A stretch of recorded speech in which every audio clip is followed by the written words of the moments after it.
In the snowy heart of Montana, a war veteran named Ethan Cole paid only $300 for a cabin the town called Cursed. Locals warned him the land was poisoned with secrets, but he moved in with nothing but his loyal German Shepherd Ranger. What began as a search for peace soon uncovered hidden files, a cassette tape, and a conspiracy powerful men would kill to protect. If loyalty, survival, and truth matter to you, stay with us. Like this video, subscribe to our channel and witness the untold story unfold.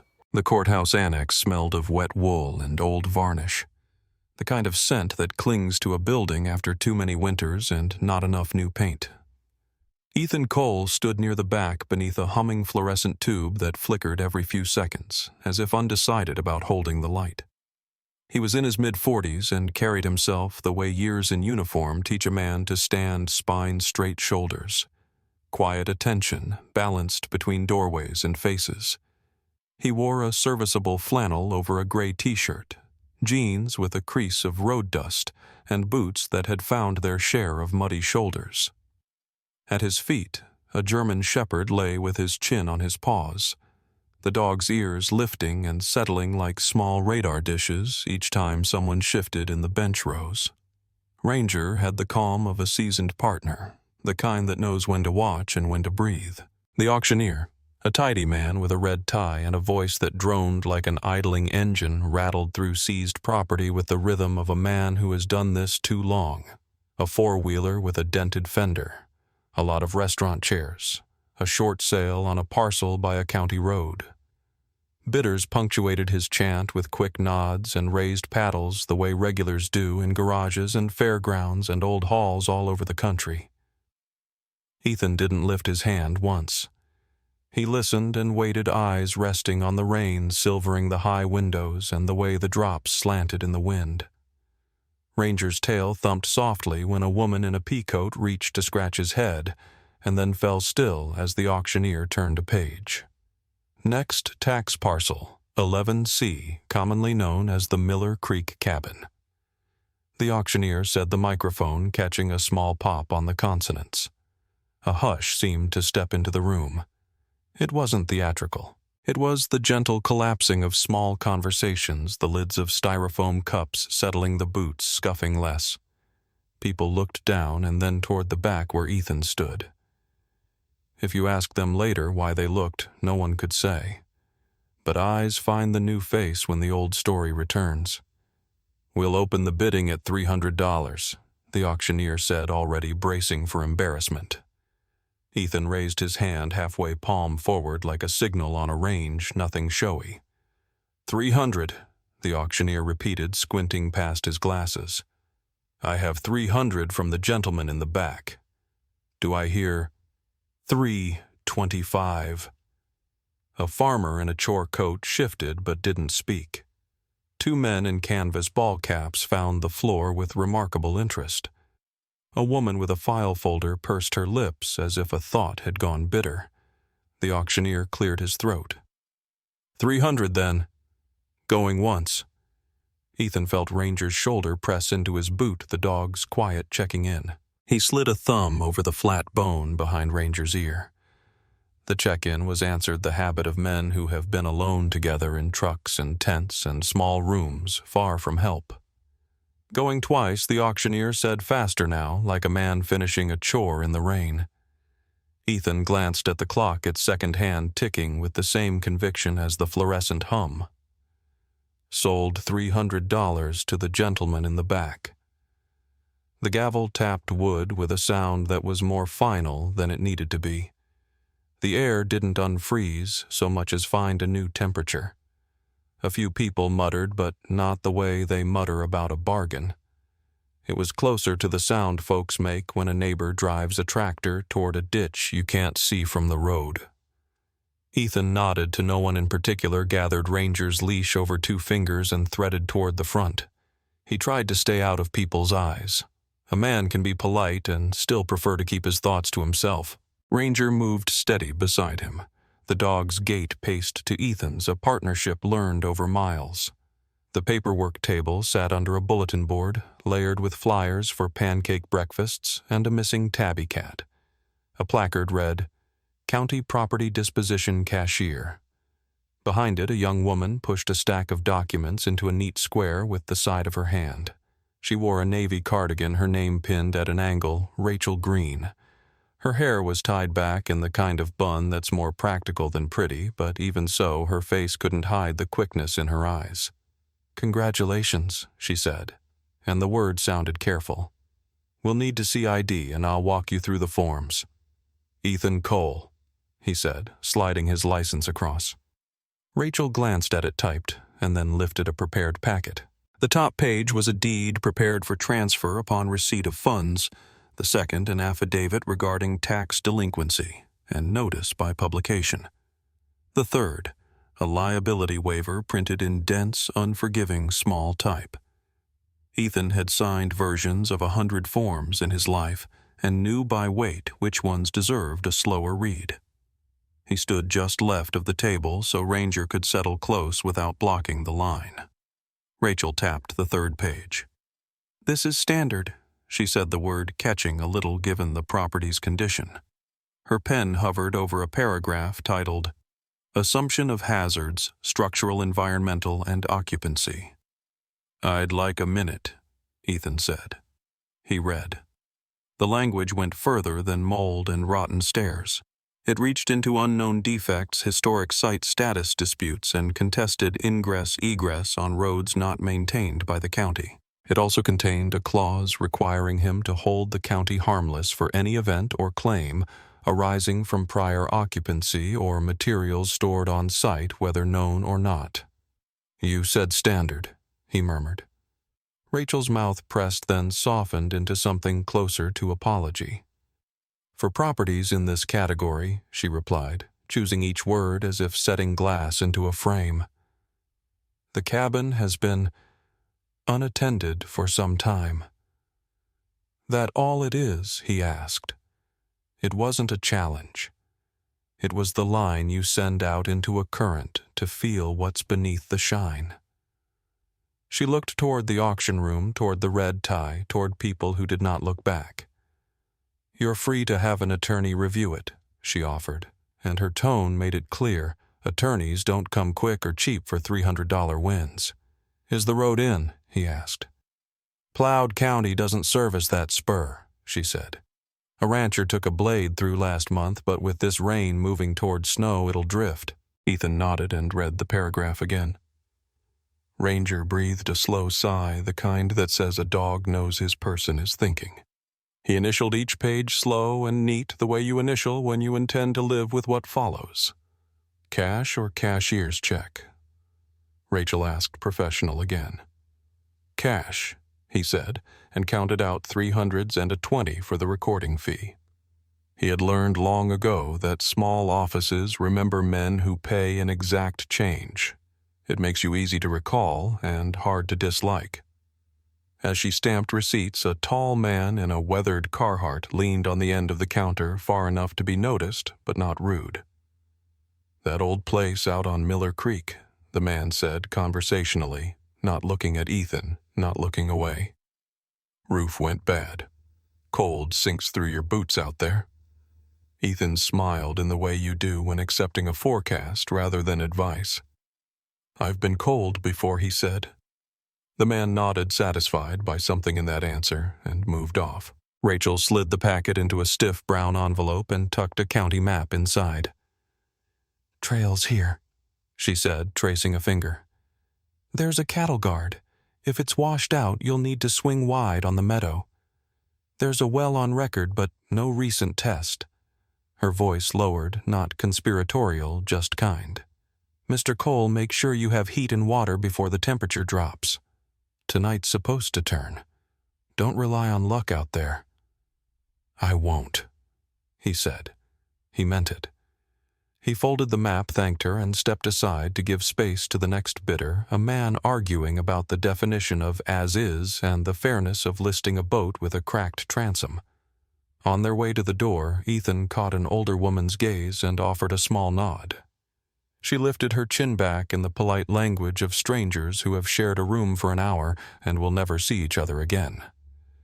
Outside, the rain had sharpened into cold needles. The lot was a rectangle of puddles reflecting gray sky and telephone wires. Ethan opened the passenger door and Ranger bounded lightly up, turned twice and settled with a grunt that carried contentment and readiness in equal parts. Before he rounded to the driver's side, Ethan paused to look at the building's brick. He didn't know the stories the mortar kept, but he knew buildings that had watched people learn about what they'd bought. He drove the 2-lane out of town, past a feed store with a hand-lettered sign for hay, past a church with a plastic nativity still boxed on a side porch, past a used car lot where a teenager in a hoodie wiped rain off a windshield with his sleeve. The wipers kept time, and the heater worked hard for warmth. On the seat, the brown envelope rode shotgun under Ranger's front paw, as if the dog had decided the paper was part of the job now.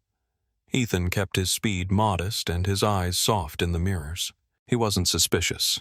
He was a man in unfamiliar country making sure the edges behaved. A mile past the last mailbox, he pulled to the shoulder and unfolded the map again, laying it across the wheel. The route was simple in ink and harder in real life. Most honest routes are. Before he put the truck in gear, he reached across and rubbed Ranger's chest with 2 fingers. "We'll see it first," he said, as if they were rolling toward a range or a drop zone and not a tired cabin no one wanted. Ranger licked his wrist once and looked forward through the glass. Ethan smiled into the windshield at the unlikely shape of a new beginning purchased for less than a week's pay at his last job. The rain tapped tempo on the roof, and beyond the county line, the land opened its palm. He merged back onto the road, carrying $300 of paper that weighed like more, and a dog that had never once asked for promises he couldn't keep. The rain had thickened into a damp mist that clung to the windshield as Ethan guided the truck along the county road, the wipers working steadily. Ranger sat tall in the passenger seat, ears shifting, nose tilted toward the half-open window where the sharp scent of pine mixed with the faint odor of wet earth. The directions on the map from Rachel Green had led them past fading fence posts, abandoned equipment rusting in the grass, and then onto a narrow dirt spur lined with dark timber that closed in like a tunnel. Ethan's grip on the wheel tightened when the truck jolted over a washout, but he kept his eyes steady, mind cataloging each bend in the road. When he finally eased off the gas and the trees parted, a clearing opened to reveal the cabin. The structure stood as if braced against time itself, logs darkened by weather roof sagging at one corner, chimney rising with moss along its mortar. The place looked abandoned, yet not entirely forgotten the way an old battlefield feels when the wind still knows where the lines were drawn. Ethan parked near the edge of the clearing, turned off the engine, and listened. The silence was immense, broken only by wind in the branches and the ping of cooling metal from the truck. He opened his door, pulled his coat tighter, and stepped onto damp ground. Ranger leaped out with practiced ease, landing softly, tail brushing the air once before stilling. The dog's stance shifted, body angled toward the porch ears, pricked. Ethan watched as Ranger padded forward 3 steps, then stopped short of the cabin's steps. The dog's head lowered, muscles taut, a low growl rising from deep in his chest. It wasn't fear. Ethan had learned the tones years ago. This was recognition, not of a sound in the present, but of a trace, a scent, a residue of someone else. Ethan crouched, laid a hand on Ranger's back, and felt the rigid tension there. "What do you see, partner?" he asked softly, though he knew the dog's language was not sight, but memory carried in scent. Ranger's eyes stayed locked on the porch as his nose tested the air. Ethan let the silence stretch, then straightened, scanning the cabin's exterior. The windows were clouded with grime, but not all of them evenly. One bore the faint smear of a handprint half wiped. The door sagged but bore no padlock, no chain. Ethan mounted the steps slowly, the wood groaning under his boots. Ranger stayed below, pacing, issuing another rumble as Ethan laid a hand on the doorknob. The knob turned with surprising ease. The door creaked open, a draft of stale air brushing out to meet him. Inside lay shadows cut by thin beams of daylight through cracks and dirt-fogged glass. Ethan stepped across the threshold boots, leaving prints in the film of dust on the floor. His eyes adjusted, and what he saw made him stop. The room was sparse: a single table, 2 chairs, a bed frame bare of mattress, and the great stone fireplace anchoring one wall. But it wasn't just neglect that greeted him. On the table sat a ceramic mug glazed blue, along its rim half full of black coffee. The liquid had a film across its surface, but had not evaporated away to nothing. Nearby, a chair had been pulled out as if someone had just risen. Next to the mug lay a book open and face down, its pages curled slightly as though pressed by a warm hand not too long ago. Ethan's jaw set. He circled slowly, eyes noting small things: a coat on a peg by the door, a pocket heavy with something inside, a dust pattern on the table interrupted by the mug's base, the faint scuff marks on the floor near the hearth where a chair had been dragged. Ranger finally entered, step by cautious step, nose close to the ground. He sniffed the coat, then moved to the table, then the fireplace, his tail stiff. His earlier growl faded into a whine, uneasy and questioning. Ethan drew a slow breath, letting the details arrange themselves. Whoever had left this room had not done so decades ago. The mug alone told him days at most, perhaps hours. He approached the table, touched the mug's rim, felt it cool but not cold as stone. He lifted the book carefully, a novel, pages underlined in pencil. On the inside cover, a name was written: Daniel Whitmore. The name meant nothing to Ethan, but the handwriting was strong, confident. He replaced it exactly as he found it. Then he moved to the coat, lifting it gently. It was heavy wool, worn at the cuffs, with a pocket bulging. He reached inside and withdrew a notebook bound in leather, edges scuffed. The pages within were dense with notes, tidy, precise. He read a line at random, pressure increasing. County Inspector again. If I disappear, the truth is here. Ethan shut it, pulse steady but firm. He replaced it in the coat and hung the garment back. Ranger paced again, pausing at the fireplace, sniffing, issuing a sharp bark. Ethan, crouched by the hearth, ran his fingers over the stones. They were cool, the ash within old, but something about the base stones felt different, smoother, as if handled more than the others. He filed the thought away. He straightened and looked out the nearest window, wiping a circle in the grime with his sleeve. The clearing outside was empty, but the feeling remained. Someone had lived here, someone who might still think of this place as theirs. He closed the door firmly, slid the bolt that still worked, and tested it. The cabin smelled of dust and old smoke, but beneath it lingered another odor, faint like tobacco long gone out. He set his pack on the floor, unzipped it, and began arranging supplies. Ranger lay by the door, gaze fixed on the window as if expecting movement. Ethan poured water into a metal cup, placed it on the stove plate above the hearth, and listened to the hiss as it heated. He knew this was not solitude. This was stepping into another man's unfinished story. He sat at the table across from the mug, Ranger at his feet, and let the silence settle heavy. Ethan Cole spent the afternoon setting the cabin in some semblance of order, moving his supplies from the truck into corners that felt least compromised by rot or dust. He kept a rhythm, the way men do when they've learned that a steady pace calms the nerves and quiets the mind. Ranger shadowed him with soft steps, nose working along the floorboards, pausing here and there at faint scents Ethan couldn't sense. When Ethan carried in the heavy toolbox, he placed it by the hearth, where the stone floor would hold its weight. He unfolded his cot, but before laying it out, he inspected the cabin's only bed frame. The frame was stripped of mattress springs, visible, but the wood itself was solid enough. As he lifted it slightly to judge whether it could be used for storage underneath, he noticed markings carved into the underside of one beam. He lowered himself, lit his small flashlight, and brushed away the grime with a gloved hand.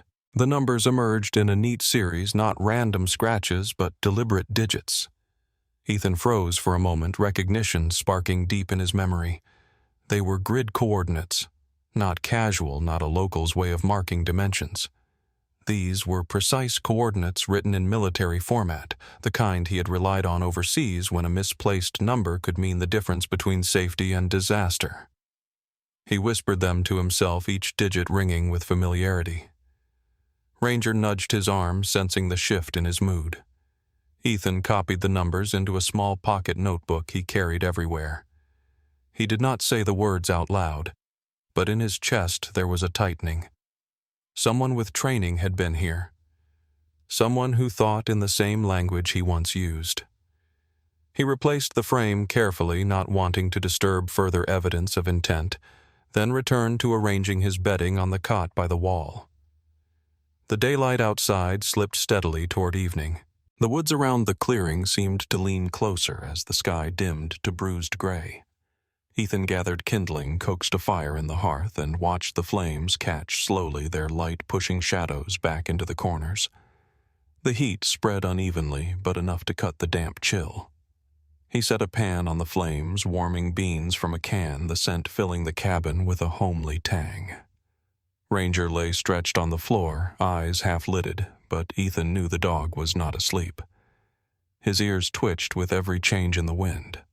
After the meal, Ethan sat at the table with his notebook open, copying the coordinates once more, his pen steady.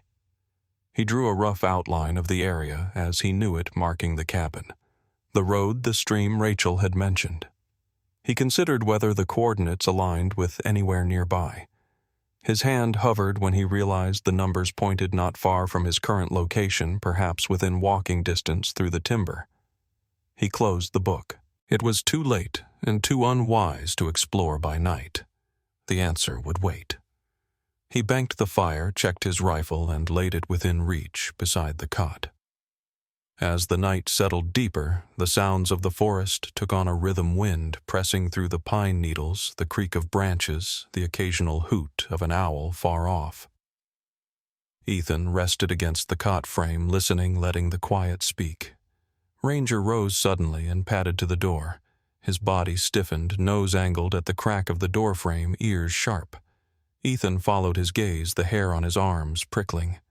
He moved slowly to the window, cleared a small circle in the grime with his thumb, and peered out into the night. At first he saw only the clearing cloaked in darkness, the tree line hunched like watchful shoulders. Then, at the far edge where the trees thickened, a shape materialized.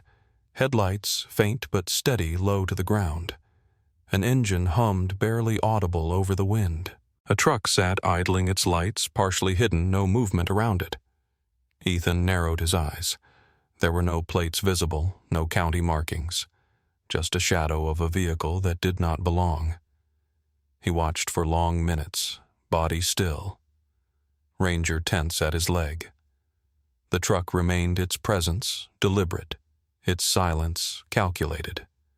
Then, without warning, the engine revved slightly and the truck began to back away. It did not turn toward the road as one might expect. Instead, it retreated deeper into the cover of the trees, reversing until the glow of its lights vanished completely. Ethan stood for a long moment in the dark cabin, the fire's embers casting faint light behind him. He let out a controlled breath. Whoever had come was not lost, not curious. They had waited, watched, and withdrawn. He secured the bolt on the door, checked the window frames, then knelt beside Ranger, pressing a hand to the dog's shoulder. The shepherd's body vibrated with quiet tension, eyes still trained on the place where the truck had been. Ethan whispered, "I saw it too." His voice calm, steady, the kind of calm a man holds when he knows the night has only just begun to test him. Morning light filtered weakly through the cabin's grime-streaked windows, and Ethan Cole rose with the stiffness of a man who had spent the night alert rather than asleep. Ranger shifted beside the door, lifting his head as Ethan moved to the hearth and coaxed life into the embers. The warmth spread slowly, and for a brief moment the place felt less like an abandoned outpost and more like a shelter. But Ethan's mind turned over the memory of the unmarked truck waiting in the trees the night before, and the sense of unfinished business weighed heavier than the smell of wood smoke. After a quick breakfast of coffee and bread from his pack, Ethan decided he needed supplies. The cabin might stand against the wind for a few days, but winter was not forgiving, and a man needed oil nails and food if he was to last. He loaded Ranger into the truck and drove back toward town, the tires cutting through the mud of the rutted road, the sky clear but brittle with cold. The town's main street carried the same quiet rhythm he had noticed before, with storefronts painted in colors that had long since surrendered to weather, and a few locals standing in knots that fell silent when strangers passed.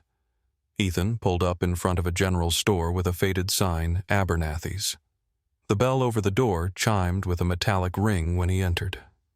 Inside, the scent was a mix of sawdust, leather, and coffee ground fresh that morning. Behind the counter stood an older man in his late 60s, shoulders stooped, but eyes bright, his apron embroidered with the name Henry Abernathy. He greeted Ethan with a voice that carried warmth shaped by years of speaking across counters. "Morning, stranger. What can I do for you?" Ethan listed the essentials in his measured tone: a padlock lamp oil, canned goods, a shovel, and extra nails. Abernathy gathered the items, his hands steady, his expression watchful. As he returned to the counter, his eyes lingered on Ethan's face, then on Ranger, who sat near the doorway, posture calm but gaze fixed. "You must be the man who bought the Miller place," Abernathy said, not as a question but as a statement threaded with curiosity. Ethan nodded once. "That's me." Abernathy's friendly expression shifted the corners of his mouth, pressing into a line that spoke of concern. He leaned in slightly, lowering his voice as though the shelves themselves might be listening. "Son, I hope you don't take this wrong, but not everything a man pays for is truly his. Some ground carries stories that no deed can wash away." Ethan studied him, his blue eyes steady, weighing the words. He had heard many forms of warning in his life, some shouted, some whispered, and he knew sincerity when it wrapped itself in quiet. "I appreciate the advice," Ethan replied, keeping his tone respectful. Abernathy gave a slow nod, like a man who had said his piece and would not press further, then finished bagging the items. When Ethan paid in cash, Abernathy slid the change across, but kept his gaze fixed. "Watch yourself out there. The land remembers." Ethan left with the supplies. The bell chiming again, the air outside sharper, the sky lowering. He placed the bags in the truck bed, glanced once back at the store, and saw Abernathy watching from the window, his hand resting on the sill, his face unreadable. The drive back toward the courthouse was quiet, except for the steady hum of the engine. Something about Abernathy's words stirred the memory of the carved coordinates under the bed frame, and the thought would not leave him. He decided to stop at the county annex before returning to the cabin. Inside the office was warmer than the outside air, but the heat carried the smell of paper, ink, and coffee long burned on the hot plate. A clerk at the counter asked for his business, and Ethan calmly requested another copy of the property map.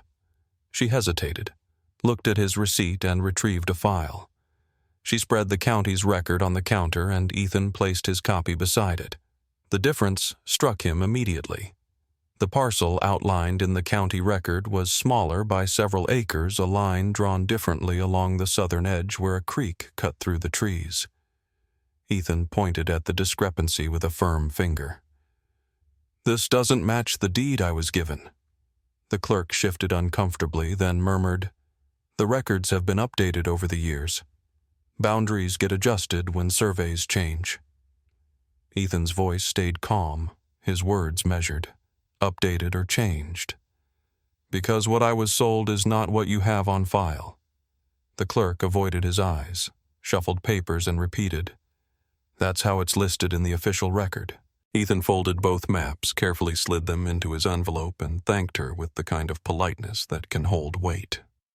As he walked back through the courthouse hall, he noticed the same stillness he had felt at the auction glances that broke away quickly, voices lowered as he passed.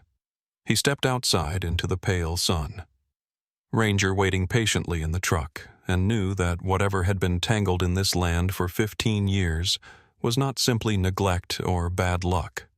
It was deliberate, guarded, and alive in the way people avoided truth. On the drive back, Ethan said little, but Ranger's head rested against his arm, a silent assurance. The cabin rose out of the clearing again as dusk approached, and Ethan unloaded his supplies, his eyes scanning the tree line where the truck had waited the night before. Nothing moved, but the silence held the shape of watchfulness. The evening was sinking toward night when Ethan Cole returned from town with the strange weight of Abernathy's warning still circling in his thoughts and the folded maps tucked carefully inside his coat. The air had grown sharper, the clearing around the cabin settling into a hush, broken only by the wind moving in restless threads through the pines. He unloaded the supplies from the truck with deliberate care, listening as Ranger trotted ahead, nose pressed to the ground, tail stiff with intent. The shepherd moved in his practiced circuit, circling the cabin's edges as though memorizing scent and sound, then stopped abruptly near the porch, ears pricked and body tense. Ethan watched for a long moment before calling him inside, his voice steady, his own pulse heavy with memory of the truck that had waited in the dark.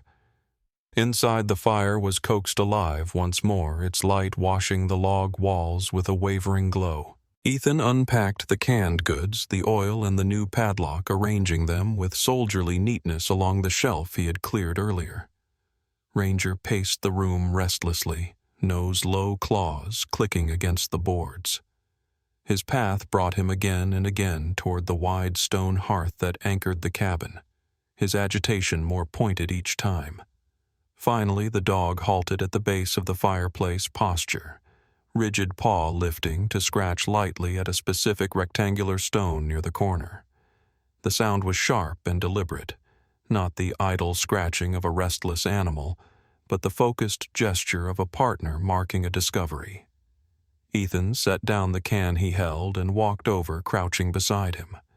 He ran his hand across the stone, feeling its surface smoother than the other's edges, faintly distinct, as though it had been cut with more care.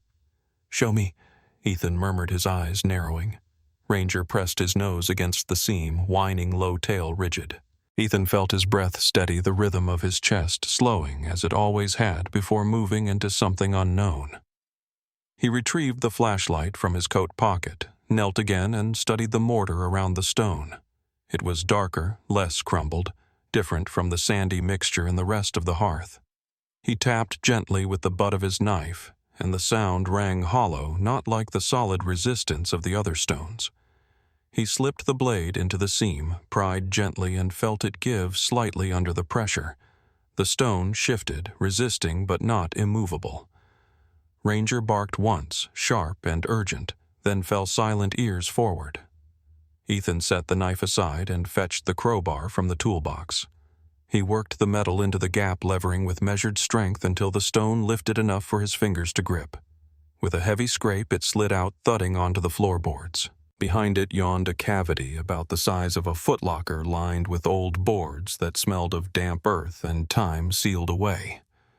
Inside lay a stack of folders, their manila covers stained with age and corners curling. Beside them sat a small black cassette recorder, the kind carried in the 1980s, sturdy and utilitarian. Ethan reached in carefully, lifting the folders out first, brushing off dust. The labels were handwritten in a tight script, each marked with dates ranging from 15 years ago. Some bore names of county officials, others the word water underlined twice. He opened one, scanning dense pages of typed notes, field reports, signatures, and annotations in the same hand. His eyes tracked lines about samples taken near creeks, mentions of contaminants, notations of disputed land boundaries. His jaw tightened. He set it aside and picked up the cassette recorder. Its surface was scratched, the play button dulled from use. He pressed the rewind lightly, then stopped when he heard the faint whir. The tape was already halfway through a recording. He pressed play. A man's voice, rough but deliberate, filled the small cabin, distorted slightly by age but unmistakably alive with urgency. "If anyone finds this, know that they tried to stop me." The county inspector isn't the problem, he's a pawn. The pressure is coordinated. They want the land, but more than that, they want silence. I've been followed, and I don't know how much longer I can hold them off." The words broke into static for a moment, then resumed. "The evidence is in these files. The truth is in the water. If you're hearing this, be careful. They don't forgive trespass, and they don't leave witnesses." Ethan sat still, his hand on the recorder. Ranger pressed against his leg, the dog's breathing quick and uneasy. He let the tape run until silence hissed at the edge of the machine. He clicked it off the cabin, returning to the sound of fire snapping in the hearth. He slid the folders back into the cavity, replaced the recorder, then carefully set the stone back into place, covering it with a scatter of ash and soot to disguise any disturbance. He would study the evidence later when there was time, but for now, secrecy was survival. He rose, locked the door with the new padlock, and checked each window, his movements precise and unhurried. Ranger moved to the door, ears straining toward the woods outside, then returned to his side. Ethan stood in the center of the cabin, the weight of the files and the voice on the tape heavy in his chest. He had come here for quiet, for solitude, earned after years of service, but what he had found was a story left unfinished by another man. A story written in coordinates, warnings, and files hidden behind stone. The wind pressed against the logs with a long sigh, and somewhere far in the trees an engine growled faintly, then faded. Ethan laid his hand on Ranger's head, steadying himself with the dog's presence, and knew the night ahead would bring no peace. The storm came down from the mountains with the kind of authority only winter possesses. A gray wall rolling low and fast, burying the pines in sheets of white. By dusk, the cabin shuddered with every gust, the seams between the logs whistling as the wind clawed at them. Ethan Cole kept the fire alive, his movements steady, stacking wood with the precision of a man who knew routine was the only antidote to unease. Ranger lay by the door, ears twitching at every shift in the storm, his eyes catching the firelight in amber flashes. The knock came sudden, hard against the wind, 3 measured raps that carried through the roar outside. Ethan's hand stilled on the poker. Few men traveled willingly in weather like this. He set the iron aside, reached for his rifle but did not lift it, then moved to the door. He unlatched the lock with quiet care and cracked it open against the blast of snow. A tall figure stood on the porch, coat, dusted white hat pulled low, the badge of Flathead County Sheriff's Department glinting faintly under the lantern light. "Evening, Mr. Cole," the man called above the wind voice, deep and gravelly, carrying the assurance of authority. "Name's Dale Riggs, sheriff around here. Thought I'd stop by, make sure you were holding up in this blow." Ethan measured him for a moment, then opened the door wider. Sheriff Riggs stepped in, stomping snow from his boots, his eyes sweeping the room as though cataloging every detail, the supplies arranged on the shelf, the cot by the wall, the fire, the dog. Ranger rose, his growl low and steady hackles lifting slightly. Riggs gave the animal a sideways glance, then forced a smile. "Fine dog you've got there. Loyal, I'd guess." Ethan laid a calming hand on Ranger's neck, his tone even. "He's a good judge of character." Riggs's smile faltered but held. He moved closer to the fire, extending his hands to the warmth, his gaze not on the flames, but on the stone hearth itself, lingering longer than courtesy allowed. He cleared his throat. "Word travels quick in a small county.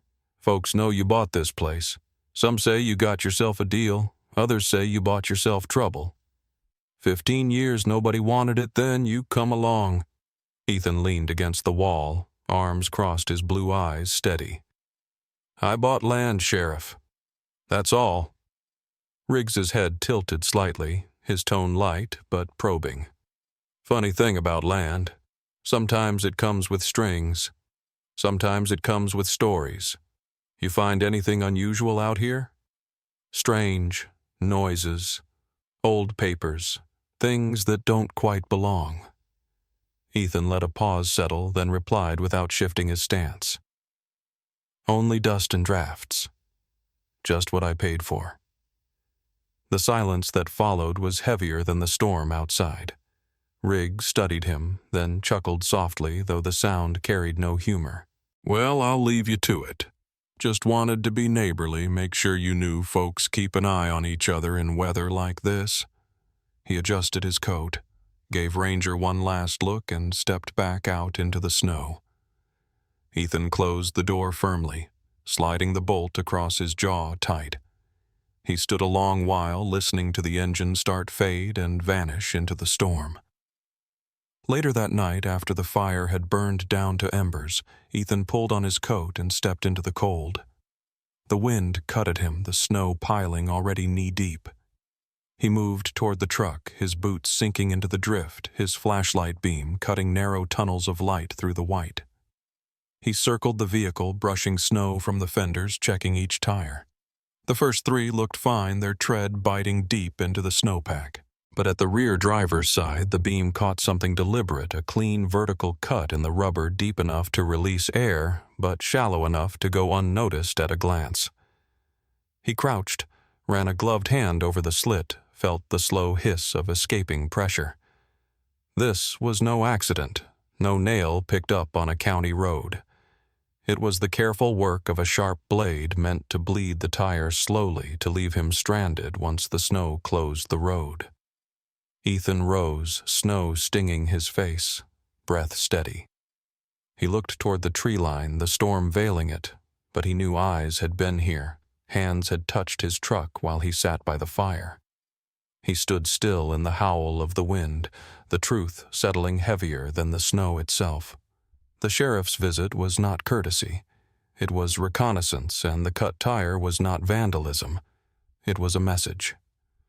He returned inside, shedding the snow from his shoulders, Ranger pressing close, the dog's body tense as a drawn bow.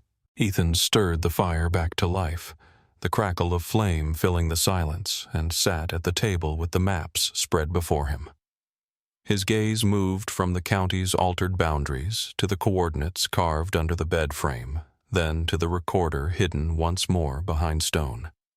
He understood with cold clarity that the storm outside was nothing compared to the one circling closer each day, and when morning came, he would not only need to defend himself, but decide how far he was willing to go into another man's unfinished fight. The storm that had carried Sheriff Riggs away broke slowly over the night, and by dawn, the world outside the cabin was a frozen silence. Trees bent under the weight of snow, the clearing hushed like a battlefield after the smoke clears. Ethan Cole rose before the light fully touched the horizon, the memory of the punctured tire steady in his thoughts.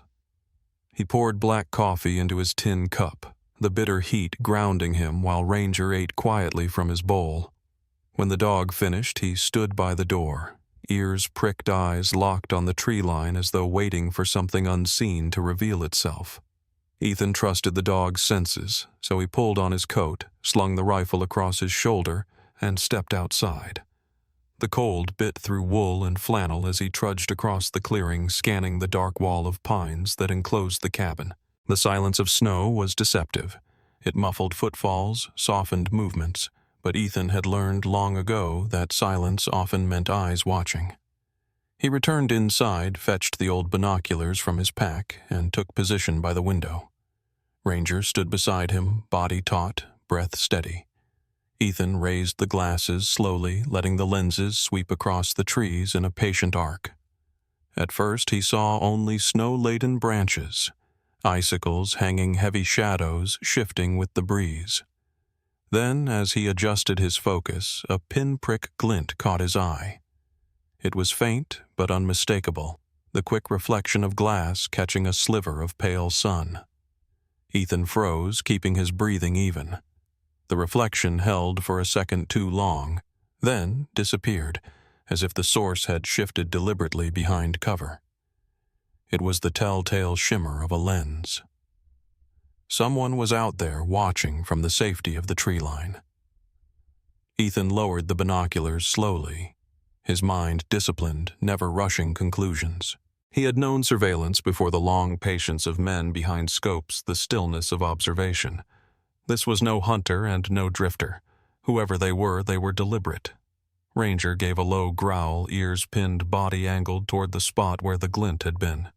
Ethan murmured softly a wordless command, and the dog fell silent, though his amber eyes burned with vigilance.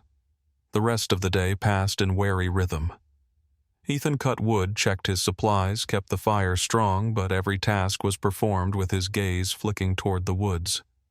He let the binoculars rest near the window, using them in short, controlled glances, but the watcher did not reveal themselves again. The sun slid lower shadows deepening, and by nightfall the clearing was once more a bowl of darkness pressed by whispering pines. Ethan bolted the door, sat at the table with the folders he had retrieved from the hearth, and studied them under the lantern's glow. The reports painted a picture of contamination streams, poisoned names of officials in neat lists, the kind of methodical evidence that could not be explained away as rumor. He copied key notes into his own handwriting habits of a soldier turned survivor, knowing redundancy was survival. Ranger lay curled near the door, ears twitching even in rest muscles, taut even in sleep. The night held. By morning the world outside was crisp with ice, the storm broken but leaving its silence behind. Ethan stepped out to check the truck again, his breath rising in white plumes, snow crunching under boots. The tire he had patched held firm, though he marked the weakness of its repair. He circled the cabin, inspecting the perimeter. When he reached the back, where the generator sat under a lean-to, he stopped cold. The wires that fed the cabin had been cut, not frayed, not chewed by weather or animal, but severed clean by a sharp blade. The cut was straight efficient, done by a steady hand. He crouched, examined the ends, and knew this was no accident of storm or neglect. It was intentional sabotage. Someone had walked into his clearing under cover of night or storm and taken away his heat, his light, his ability to preserve food. It was the kind of message that needed no words. You are being controlled. You are being kept. Ethan rose, the cold air burning his lungs, and looked back toward the woods. The tree line stared back with patient silence, the kind that spoke not of indifference, but of intention. Ranger joined him, body pressed against his leg, eyes sweeping the forest as if to say he had already marked the intruders with his own senses. Ethan placed a gloved hand on the dog's head, steadying them both. The cabin now sat vulnerable, powerless, in the truest sense a beacon in the snow with no defenses but vigilance. He understood the game for what it was. They wanted him unnerved, tested, cornered before the real strike came. He returned inside, lit a fire with steady hands, the crackle of flames defying the enforced cold. He sat at the table maps, spread notes, copied, and planned with the discipline of a man who had learned that fear only holds power if allowed. He would wait. He would watch, and when they came closer, he would be ready. The cabin had grown colder since the generator lines were cut, and though the fire gave steady warmth, Ethan Cole knew the isolation around him was tightening with every day. He spent the morning mending, shoring up gaps with strips of wood and canvas, forcing order where disorder threatened. Ranger moved in his silent patrol nose, pressed to cracks near the door, ears swiveling constantly. By mid-afternoon, the crunch of tires on frozen ground reached Ethan's ears before the truck appeared. He stepped onto the porch rifle leaning against the wall behind him and watched a gleaming black pickup roll into the clearing. It was brand new, polished its presence out of place among the weathered timber. From the driver's side emerged a tall man in a heavy winter coat. Silver hair, slicked back boots clean in a way that betrayed he had not trudged through these woods before. His smile was wide, but his eyes were sharp. The gaze of a man who measured others in terms of use or obstacle. He extended a gloved hand as though they were meeting in a boardroom. "Mr. Cole, I presume. Name's Silas Blackwell. I make it my business to know who holds the pieces of land in this valley." Ethan took in the hand but did not shake it. "What brings you here?" Blackwell chuckled softly, undeterred. "Straightforward, I respect that. Let me be just as plain. I want this property. My company is assembling parcels for development, and yours sits at the center. I'll give you $15,000 cash right now. That's 50 times what you paid. Ethan's expression did not shift. It's not for sale.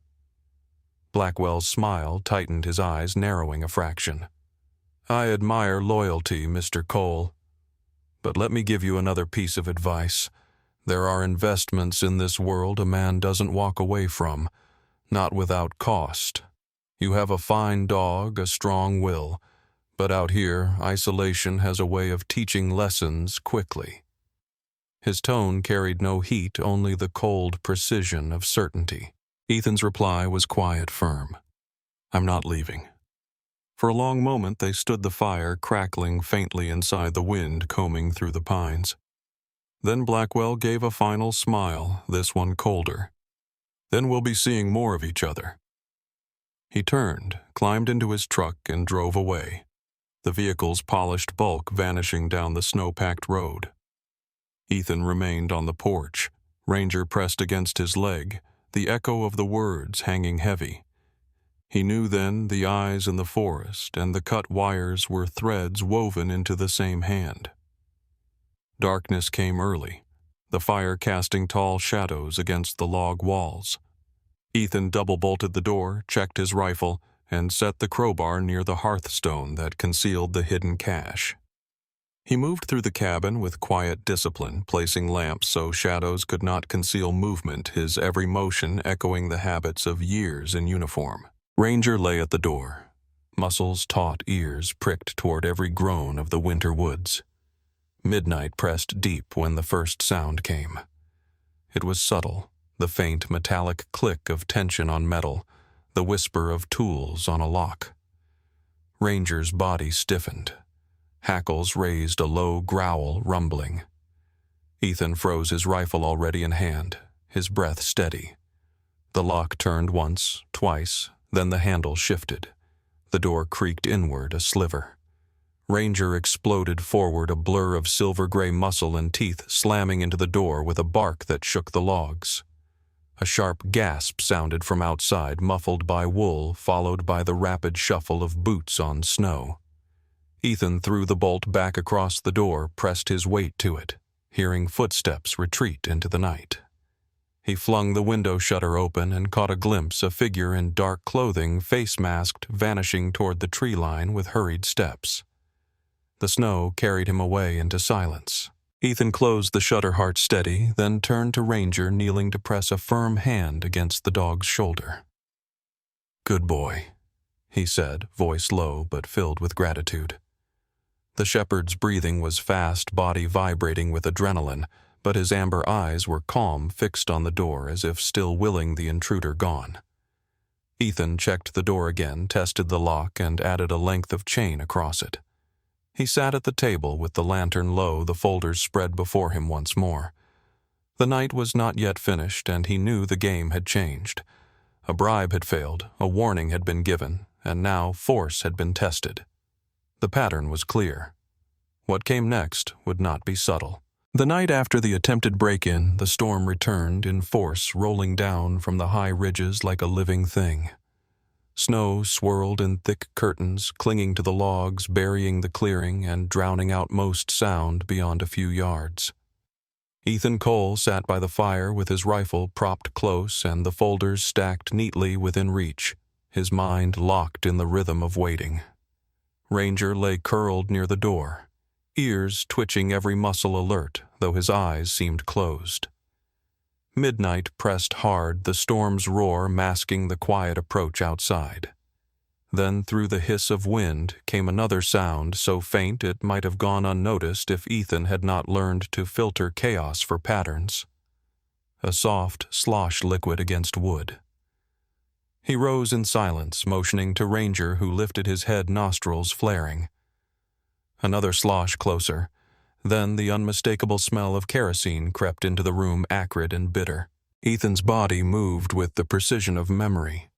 He doused the lantern, lowering the room into near darkness, then slid to the window. Through the snow-streaked glass, he glimpsed a shadowed figure bent near the wall arm, extended with a metal can. A second figure appeared, moving along the far side, splashing liquid in long arcs against the timbers. Ranger growled low, vibrating like a wire drawn taut. A moment later, a torch flared bright against the storm-orange fire fighting the wet air and was hurled at the wall. It struck with a dull thud, flames licking upward hungrily as the wood drank fuel. Another torch followed, hitting near the porch. The cabin's skin began to burn smoke, curling thick inside as the heat pressed against the logs. Ethan seized the water bucket, flung it across the inside wall, then grabbed his heavy coat and beat at the flames with desperate rhythm. Outside, the storm shifted snow pelting sideways, soaking into the wood where the fire had caught. The wet weight of the storm slowed the spread, smothering patches that might have roared into an inferno. Flames hissed and guttered smoke clinging, but the cabin stood.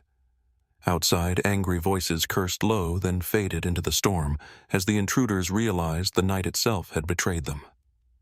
Ethan stood panting, coat heavy with water and smoke. Ranger pressed close, both of them alive inside a cabin scarred black along its outer wall.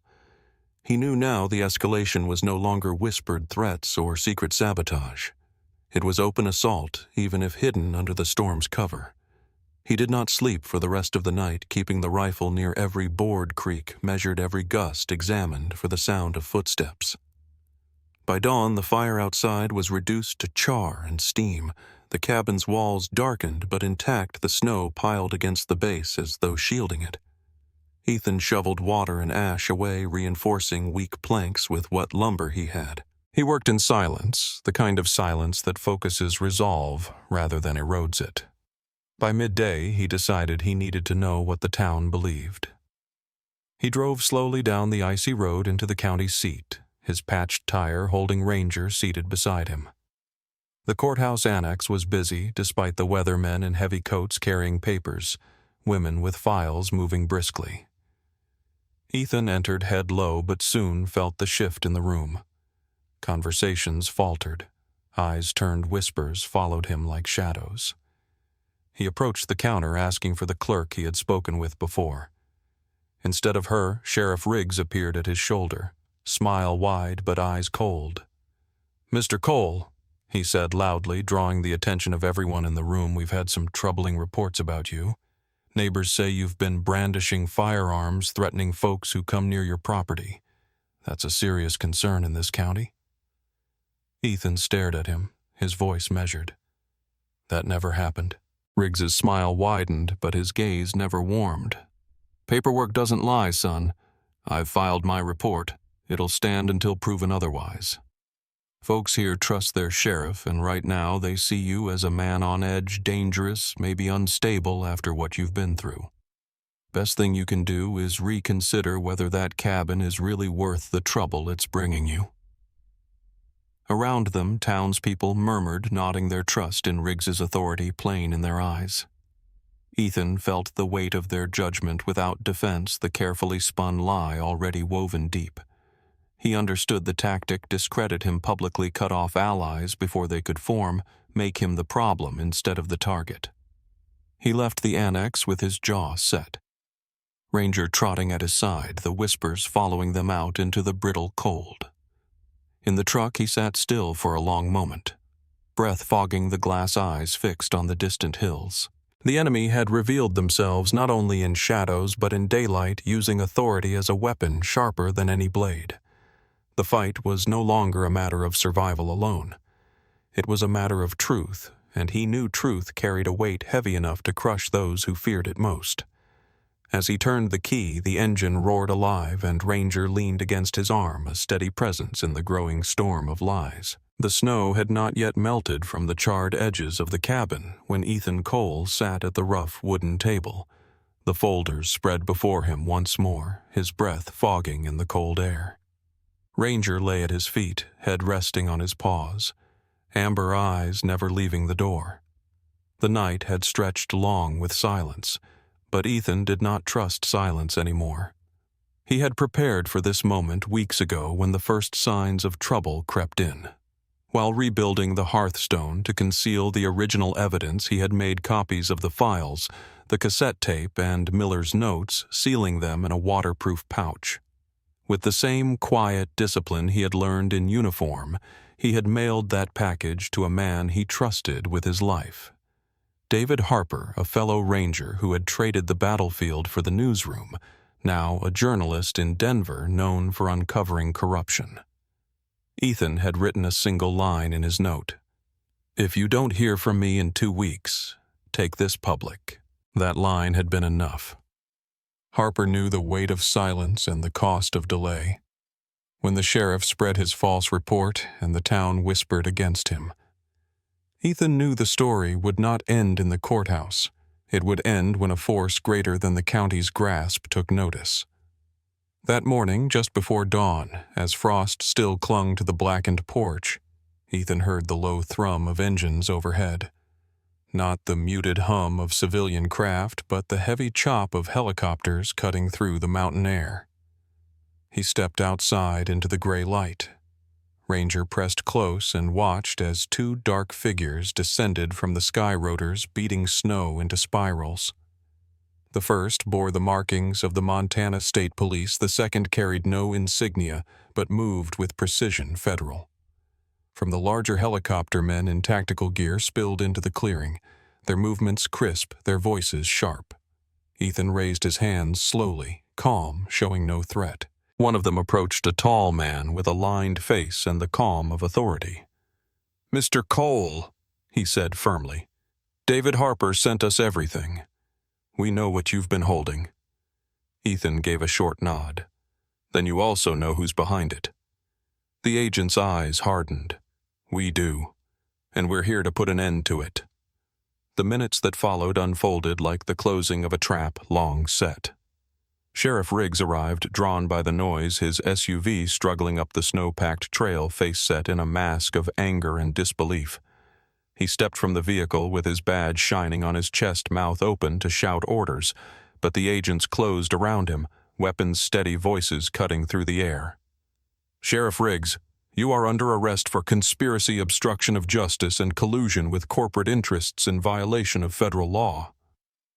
Riggs's protest died in his throat, his hand twitching toward his belt before he froze at the sight of rifles leveled on him.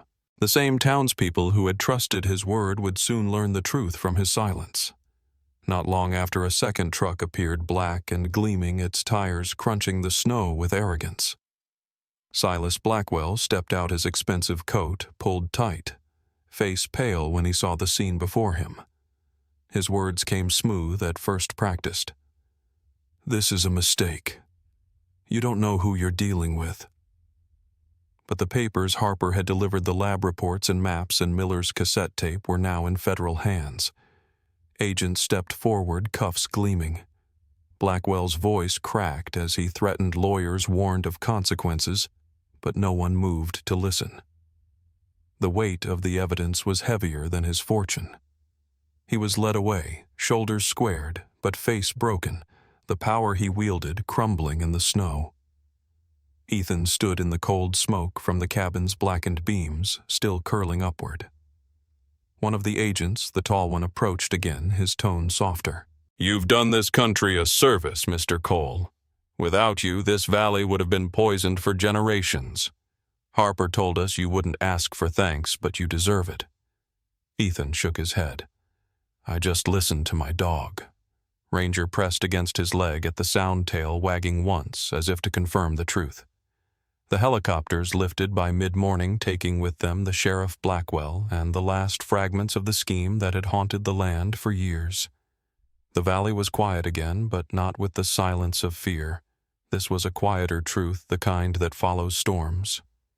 Ethan returned to the cabin, to the scorched logs and broken glass, to the ruin that still stood as home. He gathered what could be salvaged, stacking timber, clearing ashes, laying a foundation stone by stone. Ranger moved beside him, carrying scraps, pawing at places as if pointing to where walls should rise again. Days passed into weeks, and the snow softened under spring light. The cabin grew in pieces, rebuilt with rough boards, and care a shape of resilience emerging where fire had scarred. Townsfolk began to visit first with wary eyes, then with quiet offerings. An old stove from one farmer, a stack of planks from another, bread left on the porch with no name attached. The story had spread, and with it the truth. Ethan did not speak much of it, but he worked hands steady, heart lighter with each wall raised. By summer, the cabin stood whole again, its chimney tall, its porch strong, its walls holding the warmth of fire and the scent of pine. Ethan sat one evening on the steps, Ranger lying at his feet. The valley bathed in golden light. He looked across the land that had once been called cursed, now alive with birdsong and the rustle of new grass. It was no longer a place of whispers or shadows. It was a home. He placed a hand on Ranger's head, his voice low but firm. "We did it, boy. We stayed." The shepherd's amber eyes met his steady unyielding as the sky darkened into stars. The war was over, the truth had prevailed, and in the heart of Montana, a veteran and his dog had built not just a house, but a life worth defending. Thank you for staying with us through this story. If it left you wondering what you would do in Ethan's place, let us know in the comments. Would you have trusted the warnings or stood your ground? We'd love to hear your thoughts and where in the world you're watching from. If you enjoyed the journey, make sure to hit the like button, subscribe to our channel, and stay tuned for more stories of courage, loyalty, and truth.